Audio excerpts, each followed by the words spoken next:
Hello everyone, if you're trying to play Subnautica 2 and you keep getting this Visual C++ error, then you have come to the right place because in this video I'm going to show you how to fix this error on Subnautica 2 easily. So the first thing that you need to do is you need to download this software on your computer. So what you're going to do is you're going to open up your web browser and then you're going to go on to this link. I'm going to put this link into the description of the video. Now what you're going to do is you're going to download zip on here.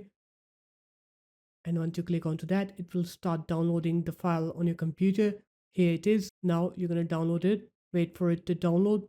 Once it's done downloading, you're going to open it up and then you're going to extract this file any way you want. And now you're going to go on to that location. Here it is. You're going to open this Visual C++ Redist file. Once you open it up, it will install all of the required softwares that we need to play Subnautica 2. Once you're done installing all of them, now you're going to go ahead and restart your computer.